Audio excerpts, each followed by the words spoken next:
Hi Sundaris, welcome to Asvivlogs. എന്തൊക്കെയുണ്ട് വിശേഷം? എല്ലാവർക്കും സുഖമല്ലേ? അപ്പോൾ നമ്മൾ ഇന്ന് കൊളോസ് ദ ഡിസൈനിങ് കൊച്ചുവറിൻ്റെ 5 ഔട്ട്ഫിറ്റ്സ് ഇട്ടിട്ടുള്ള ഷൂട്ടാണ് കേട്ടോ നമ്മൾ കാണാൻ പോണത്. അപ്പോൾ അടിപൊളിയായിട്ടുള്ള 5 ഔട്ട്ഫിറ്റ്സ് ഉണ്ട്. നമുക്കിത് മേക്കപ്പ് ചെയ്ത് തരുന്നത് ലാഷ് ബ്യൂട്ടിയാണ് കേട്ടോ.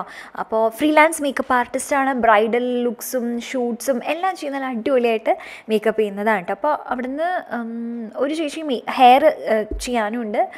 പിന്നെ ഫ്രീലാൻസ് ആയിട്ട് ആണ് ഈ കുട്ടി മേക്കപ്പ് ചെയ്യണത്. നമുക്ക് ഏത് തരത്തിലുള്ള മേക്കപ്പ് ആണെങ്കിലും കോൺടാക്ട് ചെയ്യാവുന്നതാണ് കേട്ടോ. ആളുടെ ബേബിയാണ് അവിടെ കിടന്നുറങ്ങണത്. ഇത്ര നേരത്തെ വന്നു 5 മണിക്കാണ് കേട്ടോ നമ്മൾ റെഡിയാവണം. 4:30 നമ്മളെത്തി, 5 മണിക്കാണ് റെഡിയാവണം. അപ്പോൾ ആളുടെ കുഞ്ഞു ബേബീനെയും കൊണ്ടാണ് വന്നിരിക്കുന്നത്. ആളുടെ സിസ്റ്ററും ഉണ്ട്, ബേബിയും സിസ്റ്ററും കിടന്ന് ഉറങ്ങാണ്. ആളെനിക്ക് മേക്കപ്പ് ചെയ്ത് തരാണ്. ചേച്ചി മുടി ക്രിംപ് ചെയ്യുന്നുണ്ട്. നമുക്ക് മുടി ക്രിംപ് ചെയ്താലേ നമ്മൾ വിചാരിക്കുന്ന തരത്തിലുള്ള പല പല വെറൈറ്റി ഹെയർ സ്റ്റൈൽസ് ചെയ്യാൻ പറ്റുള്ളൂ കേട്ടോ. ഹീറ്റ്ലെസ് ആയിട്ടുള്ള ഹെയർ സ്റ്റൈൽസ് ചെയ്യുന്നതിന് ഒരുപാട് പരിമിതികളുണ്ട്. ഇങ്ങനെ ക്രിംപ് ചെയ്താലാണ് നമുക്ക് ഇങ്ങനെ ഈ വെഡ്ഡിങ്ങും അതേപോലെ ഷൂട്ട്സിനും ഒക്കെ ചെയ്യാൻ പറ്റുള്ളൂ കേട്ടോ. അപ്പോൾ നമ്മുടെ ചാനലിൽ ഇങ്ങനെ ക്രിംപ് ചെയ്തിട്ടുള്ള ഹെയർ സ്റ്റൈൽസ് വളരെ കുറച്ച് 1-2 ചെയ്തിട്ടുള്ളൂ. ബാക്കി എല്ലാം ഹീറ്റ്ലെസ് ആയിട്ടുള്ള ഹെയർ സ്റ്റൈൽസാണ് നമ്മൾ ചെയ്തിട്ടുള്ളത് കേട്ടോ. അപ്പോൾ അതുകൊണ്ട് നമുക്ക് ഈ ഫ്രണ്ടിലത്തെ മുടിയൊക്കെ ഇങ്ങനെ ചെയ്യാനായിട്ട് കുറച്ച് ലിമിറ്റേഷൻസ് ഉണ്ട്. ക്രിംപ് ചെയ്താൽ നമുക്ക് അടിപൊളിയായിട്ട് ചെയ്യാൻ പറ്റും. അപ്പോൾ നമ്മൾ ഹെയർ കംപ്ലീറ്റ്ലി ക്രിംപ് ചെയ്ത് വെച്ചിട്ടുണ്ട്.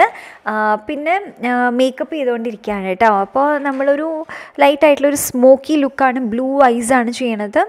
പിന്നെ നമുക്കൊരു ഓരോ ഔട്ട്ഫിറ്റ്സിനനുസരിച്ച് ലൈറ്റായിട്ടുള്ള മാറ്റങ്ങളൊക്കെ വരുത്താവുന്നതാണ് കേട്ടോ. അപ്പോൾ ആൾ ബേസ് മേക്കപ്പ് എന്ത് രസമായിട്ടാണ് എൻ്റെ സ്കിൻ ലൈക്ക് ആയിട്ട് തന്നെയാണ് ചെയ്തിട്ടുള്ളത്. പക്ഷേ ബെറ്റർ സ്കിന്നായിട്ട് ആ രീതിക്കാണ് ചെയ്തിട്ടുള്ളത്. അപ്പോൾ എനിക്ക് താടിയുടെ അവിടെ പിന്നെ മൂക്കിൻ്റെ സൈഡിലൊക്കെ ഡാർക്ക്നെസ് ഉണ്ടല്ലോ, അവിടെ കളർ കറക്റ്റ് ചെയ്തിട്ടാണ് ഫൗണ്ടേഷൻ ഇട്ടിട്ടുള്ളത് കേട്ടോ. നല്ല അടിപൊളിയായിട്ട് ചെയ്തിട്ടുണ്ട്, എനിക്ക് ഇഷ്ടപ്പെട്ടു. ഒട്ടും തന്നെ അങ്ങനെ ഭയങ്കര എടുത്തറിയുന്ന പോലത്തെ അങ്ങനെ വെളുപ്പിച്ചിട്ടില്ല, അങ്ങനത്തെ ഒന്നുമല്ല. കറക്റ്റ് നമ്മുടെ സ്കിൻ ടോൺ എങ്ങനെയാണോ അതേ രീതിക്ക് തന്നെയാണ് ചെയ്തിട്ടുള്ളത്. ലൈറ്റായിട്ട് ബ്ലഷൊക്കെ ഇട്ടിട്ടുണ്ട്, ലൈറ്റായിട്ടുള്ള സ്മോക്കി ആയി ലുക്ക് ചെയ്തിട്ടുണ്ട്, ഐബ്രോസൊക്കെ ഫിൽ ചെയ്തിട്ടുണ്ട്. അങ്ങനെ ലിപ് മാസ്ക് ഇട്ടിട്ടാണ് കേട്ടോ സ്റ്റാർട്ട് ചെയ്തത്. എന്നിട്ട് നമ്മൾ ഔട്ട്ഫിറ്റ് ചേഞ്ച് ചെയ്തു. എന്നിട്ട് വേണം നമുക്കിനി ഫൈനൽ ടച്ചസ് ഓഫ് മേക്കപ്പും അതേപോലെ തന്നെ ലിപ്സ്റ്റിക്കും അതേപോലെ തന്നെ ഹെയറും ചെയ്യാനായിട്ട്. ലിപ്സ്റ്റിക്ക് ഒരു ന്യൂഡ് ലിപ്സാണ് ചെയ്യണത്. നല്ല രസമായിട്ടുള്ളൊരു ബ്ലൂ ലെഹങ്കയാണ് കേട്ടോ നമ്മൾ ചെയ്യണത്.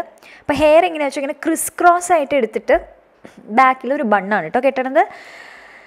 അങ്ങനെ അപ്പോൾ ഇതിങ്ങനെ വെച്ചാൽ ഒരു സെക്ഷൻ ഹെയർ ബാക്കിലേക്ക് എടുത്ത് മറ്റത് ഫ്രണ്ടിലേക്ക് ഇട്ട് അങ്ങനെ ക്രിസ് ക്രോസ് ആയിട്ട് നമ്മൾ എടുക്കില്ലേ. പിന്നെ മുടി ഒന്ന് അറ്റത്ത് കേൾ ചെയ്തിട്ട് തൊണ്ട കിച്ച് എന്നിട്ട് നമ്മൾ ബൺ കെട്ടി വെക്കുന്നുണ്ട് കേട്ടോ. സൈഡിലേക്ക് ബൺ കെട്ടി വെക്കുന്നുണ്ട്. പിന്നെ നമ്മൾ ലാഷസ് വെച്ചിട്ടുണ്ട്. മേക്കപ്പ് സെറ്റിംഗ് സ്പ്രേ ഒക്കെ നമ്മൾ ഒന്നും കൂടി ഒന്ന് സ്പ്രിറ്റ്സ് ചെയ്ത് കൊടുത്തിട്ടുണ്ട്. അപ്പോൾ അത് ഓൾമോസ്റ്റ് ആയി. എനിക്ക് നല്ല ഉറക്കം വരുന്നുണ്ട്. രാവിലെ നേരത്തെ എനിക്ക് വന്നതിന് ഞാൻ പറഞ്ഞില്ലേ 4:30 എത്തിയെന്ന് പറഞ്ഞപ്പോൾ ഞങ്ങൾ ഇറങ്ങിയത് 3:30 കേട്ടോ ഇറങ്ങിയത്. ഞാനും ഉണ്ണിയും കൂടെ അവിടെ വീട്ടിൽ നിന്ന് 3:30 ഇറങ്ങി. ഉണ്ണി ഡ്രോപ്പ് ചെയ്തിട്ട് പോയി, അവന് ജോലിയുണ്ട്. എന്നിട്ട് നമ്മൾ വിചാരിച്ചു ഒരു ഫ്ലവർ വയ്ക്കാം, ഇതൊരു റിസപ്ഷൻ പാർട്ടി അങ്ങനത്തെ ഒരു ലുക്കാണ് കേട്ടോ ചെയ്യണം. അപ്പോൾ ഒരു ഫ്ലവർ വയ്ക്കാൻ വിചാരിച്ചു. അപ്പോൾ ഞാൻ നിവേദിതയോടാണ് കേട്ടോ സംസാരിക്കുന്നത്, നമ്മുടെ കൊളോസിൻ്റെ ഡിസൈനറോട്. അപ്പോൾ ഇവിടെ ഔട്ട്ഫിറ്റ്സ് അടിപൊളിയാണ് കേട്ടോ. നമ്മുടെ കുറേ ഔട്ട്ഫിറ്റ്സ് കൊളോസിന് ചെയ്തിട്ടുണ്ട്. ഒരുപാട് പേർക്ക് നല്ല ഇഷ്ടപ്പെട്ടിട്ടുള്ളതാണ്. നല്ല അടിപൊളിയായിട്ടുള്ള ഹാൻഡ് വർക്ക്സ് ആണെങ്കിലും ശരി. അതല്ലാണ്ട് ഇവരുടെ ഒരു സിഗ്നേച്ചർ ആയിട്ടുള്ളൊരു ഔട്ട്ഫിറ്റ് ഉണ്ട്. എൻഗേജ്മെൻറ്റിനൊക്കെ പറ്റിയിട്ടുള്ളൊരു ക്രോപ്പ് ടോപ്പ് പോലത്തെ ബ്ലൗസും അതേപോലെ സ്കേർട്ടുമായിട്ട് നമ്മൾ ഓണത്തിനോ വിഷുവിനോ നമ്മൾ സീരീസിൽ ഉൾപ്പെടുത്തിയിട്ടുണ്ടായിരുന്നു. അപ്പോൾ ഞാൻ പേജ് ചെക്ക് ചെയ്ത് നോക്കൂ കേട്ടോ. എന്നിട്ട് നമ്മൾ ലാസ്റ്റ് ഫ്ലവർ വെച്ചിട്ട് വൈൻഡപ്പ് ചെയ്യാണ്. അപ്പോൾ ഇതാണ് കേട്ടോ നമ്മുടെ മേക്കപ്പ് ലുക്ക്. ശരിക്കും വെളിച്ചത്തിലേക്ക് വരുമ്പോൾ നന്നായിട്ട് കാണാൻ പറ്റും. ഇതിപ്പോൾ നമ്മൾ ബെയർ മിനിമം ലൈറ്റിൽ ഷൂട്ട് ചെയ്തത്, അതും ഫോണിലാണ് ഷൂട്ട് ചെയ്തിട്ടുള്ളത്. അപ്പോൾ അതുകൊണ്ട് അത് കറക്റ്റായിട്ട് കാണാൻ പറ്റുന്നുണ്ടാവില്ല. പക്ഷെ നമ്മൾ പുറത്തേക്ക് ഇറങ്ങിക്കഴിഞ്ഞാൽ എസ്പെഷ്യലി ഫോട്ടോസിലേക്കൊക്കെ വരുമ്പോൾ നല്ല ഭംഗിയുണ്ടാവും കേട്ടോ. നേരിട്ട് കാണാനും നല്ല രസമായിട്ടുണ്ടാവും. അപ്പോൾ നമ്മൾ റൂമിൽ നിന്ന് പുറത്തേക്ക് ഇറങ്ങി. ഇവിടെ നല്ല ലൊക്കേഷൻസ് ഉണ്ട് കേട്ടോ. ഇങ്ങനെ പുഴയും അതേപോലെ തന്നെ ഭയങ്കര പച്ചപ്പും പിന്നെ ഒരു പഴയ സെറ്റപ്പാണ് മൊത്തത്തിൽ. ഇങ്ങനെ ഒരു പഴയ തറവാടൊക്കെ പോലെയായിട്ട് നല്ല ഭംഗിയാണ് കാണാനായിട്ട്. പിന്നെ ഭയങ്കര റിലാക്സിങ് ആണ്. ഇങ്ങനെ നമുക്കിങ്ങനെ ഭയങ്കര കാം ആൻഡ് പീസ്ഫുൾ ആയിട്ടുള്ള സ്ഥലം ഇഷ്ടമാണെങ്കിൽ ഇത് അടിപൊളിയാണ് കേട്ടോ. അടിപൊളി റിസോർട്ടാണ്. അപ്പോൾ നമ്മൾ ആദ്യം ലോണിൻ്റെ അവിടെ ഷൂട്ട് ചെയ്തു. അത് കഴിഞ്ഞിട്ട് പിന്നെ ഈ ദുപ്പട്ട ഇങ്ങനെ എറിഞ്ഞിട്ട് നമ്മളിങ്ങനെ മുഖത്ത് കൂടെ ഒക്കെ വീഴുന്നത് അങ്ങനെയൊക്കെയാണ് നമ്മൾ ഉദ്ദേശിക്കുന്നത്. പക്ഷേ കുറേ നേരം അങ്ങനെ ഷൂട്ട് ചെയ്യാൻ ശ്രമിച്ചിട്ടാണ് പിന്നെ നമുക്കത് കറക്റ്റായിട്ടുള്ളൊരു ലുക്ക് കിട്ടിയത്. നല്ല രസമായിട്ടുള്ള സ്കേർട്ടാണ് കേട്ടോ. എന്ന് വെച്ച് കഴിഞ്ഞാൽ ഒരു അസിമെട്രിക്കൽ ഇതൊക്കെയാണ് കൊടുത്തിട്ടുള്ളത്. പിന്നെ ഞാനും ഫോട്ടോ ഒക്കെ എങ്ങനെയുണ്ട് എന്നൊക്കെ നോക്കുന്നുണ്ട്. പല വെറൈറ്റി പല തരത്തിൽ നമ്മൾ ഫോട്ടോ എടുക്കുന്നുണ്ട്. നമ്മളൊരു 100 ഫോട്ടോ ഒക്കെ എടുക്കും കേട്ടോ. എന്നിട്ടാണ് അതിൽ നിന്ന് സെലക്ട് ചെയ്ത് ഒരു 5 to 10 ഫോട്ടോസ് ഇൻസ്റ്റയിൽ ഇടുന്നത്. ഞാൻ വരുമ്പോൾ അറിയുന്നില്ല, 50 to 100 ഫോട്ടോസ് വരെ നമ്മൾ ഏറ്റവും ചുരുങ്ങിയത് എടുക്കും. അപ്പോൾ അടുത്ത ഔട്ട്ഫിറ്റ് സോ പ്രിട്ടി എന്ന് പറഞ്ഞു കഴിഞ്ഞാൽ നല്ല രസമായിട്ടുള്ള പേർപ്പിൾ ഷെയ്ഡാണ്. അപ്പോൾ അതുകൊണ്ട് നമ്മൾ ലിപ്സ്റ്റിക് ഒന്ന് മാറ്റുന്നുണ്ട്. ഞാൻ എൻ്റെ കോളർ ബോൺ ഒന്ന് ഹൈലൈറ്റ് ചെയ്യണേന്ന് പറയണത്, കാരണം കുറച്ചുകൂടി ഡീപ്പ് നെക്കല്ലേ. എനിക്ക് ഇങ്ങനത്തെ നെക്ക് ഭയങ്കര ഇഷ്ടമാണ്, നല്ല രസമായിട്ടുള്ള നെക്കാണ്.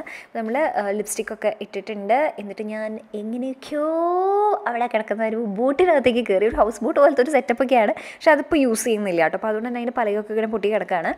അപ്പം നമുക്ക് ഫോട്ടോ എടുക്കാൻ വേണ്ടിയിട്ട് ഞാൻ നീന്തൽ അറിയില്ലെങ്കിൽ പോലും ഒരുവിധം അതിൻ്റെ ഉള്ളിലേക്കൊക്കെ വലിഞ്ഞ് കയറി നമ്മളെ ഫോട്ടോ എടുക്കുന്ന ആൾ അർജുനാണ് കേട്ടോ. അവൻ പറഞ്ഞു, ചേച്ചി ധൈര്യമായിട്ട് കയറിക്കോ, ചേച്ചി വെള്ളത്തിനകത്ത് വീണ് കഴിഞ്ഞാൽ ഞാൻ ചേച്ചീനെ രക്ഷിക്കുമെന്ന് പറഞ്ഞു. കാരണം അവന് നീന്തൽ അറിയാത്ര. അപ്പോൾ ആ ഒരു വിശ്വാസത്തിലാണ് ഞാൻ കയറിയിടുന്നത്. പക്ഷെ ഞാനെങ്ങാനും വെള്ളത്തിൽ വീണ് പോയി കഴിഞ്ഞാൽ എനിക്ക് അറിയില്ല കേട്ടോ, എനിക്ക് ഒട്ടും നീന്തൽ അറിയില്ല. പക്ഷേ എന്തായാലും വീണില്ല. ഇവ പറയണത് വെറുതെ കാലിട്ടടിച്ചാൽ മതി അപ്പോൾ തനിയെ നീന്തുന്നത്.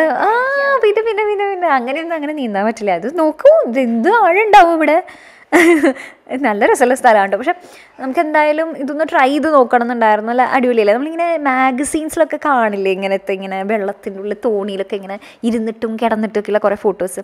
നമ്മൾ നോക്കിയപ്പോൾ അടിപൊളിയായിട്ട് വരുന്നുണ്ട്. പക്ഷേ ഈ വെയിലടിക്കുന്ന കാരണം ഈ പാച്ചസ് വരുന്നുണ്ടായിരുന്നു. അപ്പോൾ നമുക്കത് എടുക്കുമ്പോൾ ശരിയാണല്ലോ. പിന്നെ ഈ തോണി ഇങ്ങനെ അനങ്ങിക്കൊണ്ടിരിക്കുകയാണ്. അപ്പോൾ ഒരു ഭാഗത്ത് നിൽക്കുന്നില്ലല്ലോ. അപ്പോൾ അതാണ് ഒരു പ്രശ്നം. പിന്നെ നമ്മളിങ്ങനെ തുമ്പത്ത് കയറി നിന്നു കേട്ടോ. എനിക്ക് ചെരുപ്പിടാണ്ട് നിൽക്കാൻ പറ്റില്ലായിരുന്നു, കാരണം അതിൽ കുറേ ചളിയുണ്ട്. പക്ഷേ ഹീൽസ് ഇട്ട് നിൽക്കുമ്പോൾ എനിക്ക് തീരെ ബാലൻസ് കിട്ടുന്നുണ്ടായിരുന്നില്ല. കാരണം അതിങ്ങനെ മുകളിലേക്കല്ലേ നിൽക്കണത്. അപ്പോൾ അവിടെ ഇങ്ങനെ കാലൊക്കെ കയറ്റി നിൽക്കുമ്പോൾ അങ്ങനെ ഞാൻ ഇങ്ങനെ ഒരു വിധത്തിൽ നിന്നു. പക്ഷേ എഗെയിൻ പ്രശ്നം എന്താ വെച്ചാൽ നമ്മളിങ്ങനെ ഫോട്ടോ എടുക്കുമ്പോഴത്തേക്കും കണ്ടോ, ഇപ്പോൾ മുഖത്തേക്ക് വെയിൽ വന്നു. അപ്പോൾ വെയിൽ വരാത്ത സമയത്ത് ഇങ്ങനെ ഫോട്ടോ എടുക്കാൻ നോക്കുമ്പോഴേക്കും ഈ തോണി അങ്ങോട്ടേക്ക് നീങ്ങിയിട്ട് പിന്നെയും വെയിലടിക്കും മുഖത്ത്. അപ്പോൾ ഇങ്ങനെ കുറച്ചധികം നേരം നിന്നിട്ടാണ്, ഒരു അരമണിക്കൂറൊക്കെ നിന്നിട്ടാണ് നമുക്ക് കുറച്ച് ഫോട്ടോസ് കിട്ടിയിട്ടുള്ളത്. പക്ഷെ അർജുൻ പറഞ്ഞത് നന്നായിട്ട് കിട്ടിയിട്ടുണ്ടെന്നുള്ളത്. പിന്നെ അർജുൻ്റെ പേജും അടിപൊളിയാണ് കേട്ടോ, അതും ചെക്ക് ചെയ്ത് നോക്കാം. അർജുൻ നല്ല അടിപൊളിയായിട്ട് ഫോട്ടോസൊക്കെ എടുക്കും, വെഡിങ് ഫോട്ടോസൊക്കെ എടുക്കും, ഷൂട്ട്സൊക്കെ എടുക്കും. ഇൻ കേസ് വേണമെങ്കിൽ തൃശ്ശൂർ ഭാഗത്താണ്, ഗുരുവായൂർ ഭാഗത്ത്, ഇപ്പോൾ കേരളത്തിൽ എവിടെയാണെങ്കിലും കുഴപ്പമില്ല. ഇപ്പോൾ ട്രാവൽ ചെയ്യാൻ ബുദ്ധിമുട്ടൊന്നുമില്ലല്ലോ. അപ്പോൾ ആ രീതിക്ക് ചെക്ക് ചെയ്ത് നോക്കാവുന്നതാണ് കേട്ടോ. ഇപ്പോൾ നമ്മളിങ്ങനെ പല ഡിഫറെൻറ്റ് പോസുകളൊക്കെ ട്രൈ ചെയ്ത് നോക്കുകയാണ്. അപ്പോൾ നിന്നിട്ട് കുറച്ചധികം എടുത്ത് കഴിഞ്ഞപ്പോൾ നമുക്ക് തോന്നി ഇനി കിടന്നിട്ട് എടുത്താലോ എന്നുള്ളത്. അപ്പോൾ നമ്മളിങ്ങനെ വേണോ വേണ്ടിയോ എന്ന് പറഞ്ഞു. പിന്നെ അർജുൻ പറഞ്ഞു, ചേച്ചി ധൈര്യമായിട്ട് കിടന്നോ, ചേച്ചി വെള്ളത്തിൽ വീണ് കഴിഞ്ഞാൽ ഞാൻ ചേച്ചീനെ രക്ഷിക്കും, ഞാൻ ചാടി രക്ഷിക്കും. ഞാൻ പറഞ്ഞു, നീ ചാടുമോ? അപ്പം പറഞ്ഞു, എന്തായാലും ചാടും ചേച്ചി, എന്തായാലും കിടന്നോ, കുഴപ്പമൊന്നുമില്ല എന്ന് പറഞ്ഞു. എന്നിട്ട് പിന്നെ ഞങ്ങൾ ഒരുവിധം അതിൻ്റെ ഉള്ളിലേക്ക് ഇങ്ങനെ കിടന്നത് കണ്ടോ. അവിടെ തോണിയുടെ ഉള്ളിലും വെള്ളമുണ്ട്.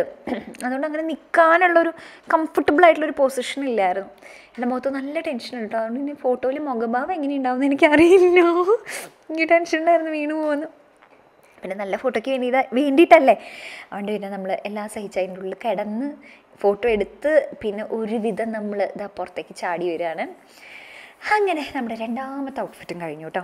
ഇനി നമുക്ക് മൂന്നാമത്തെ ഔട്ട്ഫിറ്റിലേക്ക് കടക്കണേക്കാട്ടിന് മുന്നേ ബ്രേക്ക്ഫാസ്റ്റ് കഴിക്കാം. ഇപ്പോൾ തന്നെ 11 മണി ഈ സമയം. അപ്പോൾ അപ്പവും പീസ് കറി ഉണ്ടായിരുന്നു, പൊറോട്ടയും മുട്ടക്കറി ആയിരുന്നു.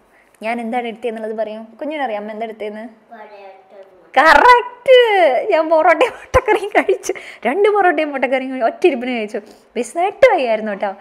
അപ്പോൾ നമ്മൾ ഇന്നത്തെ ഗൗൺ ആയത് കാരണം നമ്മൾ സൈഡ് ബൺ മാറ്റിയിട്ട് ബാക്കിലേക്കാണ്. പിന്നെ ആ ക്രിസ് ക്രോസ് ഇത് മാറ്റിയിട്ട് ഇതിങ്ങനെ എന്താണ് മുകളിലേക്കുള്ള ഒരു ഹെയർ സ്റ്റൈലാണ് കേട്ടോ ചെയ്യണത്. എഗെയിൻ ഇത് ക്രിംപ് ചെയ്ത കാരണം നല്ല അടിപൊളിയായിട്ട് ഇങ്ങനെ സെറ്റായിട്ട് നിൽക്കും കേട്ടോ.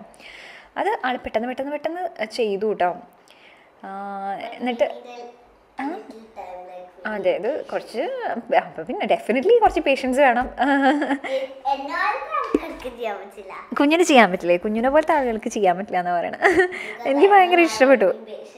You don't have patients? അമ്മയ്ക്ക് പേഷ്യൻസ് ഉണ്ട്, കുഞ്ഞിനും പേഷ്യൻസ് ഒക്കെ ഉണ്ട് കേട്ടോ. എന്നിട്ട് അത് ഹെയർ സ്റ്റൈൽ ഗൗണിന് പറ്റിയ ഹെയർ സ്റ്റൈലാണ് കേട്ടോ. പിന്നെ ഈ രാജാക്കന്മാരിടുന്ന പോലത്തെ കമ്പനി ഞാൻ ഒരു ഇൻസ്റ്റാ സ്റ്റോറിൽ നിന്ന് മേടിച്ചാണ്. ഞാനത് ഇതിൽ ടാഗ് ചെയ്തിട്ടുണ്ട് കേട്ടോ. നമ്മൾ ഇൻസ്റ്റയിൽ നമ്മൾ ഇതിൻ്റെ ഗൗണിൻ്റെ പിക്ചർ ഇട്ടിട്ടുണ്ടായിരുന്നു. അപ്പോൾ ഒരുപാട് പേർക്ക് നല്ലോണം ഇഷ്ടപ്പെട്ടിട്ടുണ്ടായിരുന്നു. ഈ സെയിം ഗൗണാണ് കേട്ടോ നമ്മൾ ആ ഇവൻറ്റിന് ഇട്ടിട്ടുണ്ടായിരുന്ന, അവാർഡ് ഫംഗ്ഷൻ ഇട്ടിട്ടുണ്ടായിരുന്ന. അപ്പോഴും ഒരുപാട് പേർക്ക് നല്ല ഇഷ്ടപ്പെട്ടിട്ടുണ്ടായിരുന്നു. നല്ല അടിപൊളി ഗൗണാണ്, നല്ല പാറ്റേൺ ആണ്. അപ്പോൾ അത് ചെക്ക് ചെയ്ത് നോക്കൂ കേട്ടോ. അപ്പോൾ അടുത്ത ഔട്ട്ഫിറ്റ് എന്ന് പറയുന്നത് സാരിയാണ്. അപ്പോഴേക്കും മേക്കപ്പ് ആർട്ടിസ്റ്റ് പോയിട്ടോ. ബാവ കരയാൻ തുടങ്ങി. പക്ഷേ ഇത്രയും നേരം നിന്ന് തന്നെ ഭയങ്കര വലിയ കാര്യമാണ് കേട്ടോ. ബാവ ഇത്ര നേരം ക്ഷമിച്ചിരുന്നു തന്നെ ഉള്ളത് അടിപൊളിയായിട്ടുള്ള കാര്യമാണ്. അപ്പോൾ ഇത് സാരി നല്ല രസമായിട്ടുള്ള സോഫ്റ്റ് ആയിട്ടുള്ള നല്ല ഓർഗൻസ മെറ്റീരിയലാണ് കേട്ടോ. അപ്പോൾ എൻ്റെ ബ്ലൗസ് എന്ന് പറഞ്ഞാൽ പ്ലീറ്റഡ് പാറ്റേൺ ആണ്. സാരിയിൽ നിറയെ ഹാൻഡ് വർക്ക് ഒക്കെ ആയിട്ടുള്ള ഫ്ലവേഴ്സൊക്കെ കൊടുത്തിട്ട് നല്ല ഭംഗിയുണ്ട്. കമ്മലുണ്ടല്ലോ, ഗുരുവായൂരത്തൊരു ഷോപ്പിൽ നിന്നാണ് ഞാൻ അത്. ഇനി ഇൻസ്റ്റയിൽ ഇതിൻ്റെയൊക്കെ പിക്ചേഴ്സ് വരും, കമ്മ്യൂണിറ്റി ടാബിലും വരും. അപ്പോൾ ഞാൻ ടാഗ് ചെയ്യാം കേട്ടോ. നല്ല രസമായിട്ടുള്ള ജ്വല്ലറി ആയിരുന്നു കേട്ടോ. അപ്പോൾ നമുക്ക് നേരിട്ട് പോയി മേടിക്കണമെങ്കിലും സ്റ്റോർ ഉണ്ട് അവരുടെ. അപ്പോൾ അതിൻ്റെ ഞാൻ ഷെയർ ചെയ്യാം. എനിക്കിങ്ങനെ മെസ്സേജ് വന്നുകൊണ്ടേ ഇരിക്കുകയാണ്. അപ്പോൾ ഇത് ലാസ്റ്റ് ആൻഡ് ഫൈനൽ ഔട്ട്ഫിറ്റാണ്. 5 ഔട്ട്ഫിറ്റാണ് കേട്ടോ നമ്മൾ ഇത്തവണ ചെയ്തിട്ടുണ്ടായിരുന്നു. പക്ഷേ 5 ഔട്ട്ഫിറ്റ് എന്ന് പറഞ്ഞാൽ 5 നല്ല ഗ്രാൻഡ് ആയിട്ടുള്ള ഹെവി ഔട്ട്ഫിറ്റ്സ് ആയിരുന്നു. അപ്പോൾ അത് ചെയ്ത് തീർക്കാൻ കുറച്ച് സമയം എടുത്തു. ഏകദേശം ഒരു 2 മണി 3 മണിയൊക്കെ കഴിഞ്ഞു കേട്ടോ. എന്നിട്ട് നമ്മൾ അവിടെ തന്നെയാണ് ഭക്ഷണം കഴിക്കുന്നത്. പിന്നെ ഇടയിൽ നമ്മൾ ഈ റിസോർട്ടിലത്തെ ഒരുപാട് പേരായിട്ട് സംസാരിച്ചു. ഡോക്ടേഴ്സായിട്ടും നേഴ്സസായിട്ടും ഇവിടുത്തെ ഒരുപാട് ചേച്ചിമാരുണ്ടായിരുന്നു ഹെൽപ്പിനൊക്കെ നിൽക്കണം. അവർക്കൊക്കെ നമ്മളെ അറിയായിരുന്നു. നമ്മുടെ അസ്വി ഫാം ആയിരുന്നു. അപ്പോൾ നല്ല ഹെൽപ്ഫുള്ളായിരുന്നു കേട്ടോ. എല്ലാവരും വളരെ കോപ്പറേറ്റീവ് ആയിരുന്നു. It was an amazing shoot. അടിപൊളിയാണ്. ഇനിയിപ്പോൾ ഉണ്ണി വരുമ്പോൾ ഞാൻ പോകും കേട്ടോ. അപ്പോൾ ഇതൊരു അടിപൊളിയായിട്ടുള്ള ഷൂട്ടായിരുന്നു. നല്ല ഔട്ട്ഫിറ്റ്സാണ്. അപ്പോൾ എന്തായാലും പിക്ചേഴ്സൊക്കെ വരുന്നുണ്ട്. എന്തായാലും കണ്ടു നോക്കുക. ഇൻസ്റ്റയിൽ അല്ലെങ്കിൽ ഇൻസ്റ്റ ഒന്ന് നോക്കി ഫോളോ ചെയ്യും കേട്ടോ. അതുപോലെ ഞാൻ കമ്മ്യൂണിറ്റി ടാബിൽ ഇടാം. ഇൻ കേസ് ഇൻസ്റ്റയിൽ വരാൻ ഇഷ്ടമില്ലെങ്കിൽ കമ്മ്യൂണിറ്റി ടാബ് ഒന്ന് നോക്കും. അപ്പോൾ ഞാൻ പിക്ചേഴ്സൊക്കെ ഇടാം കേട്ടോ. Love you all so much. By.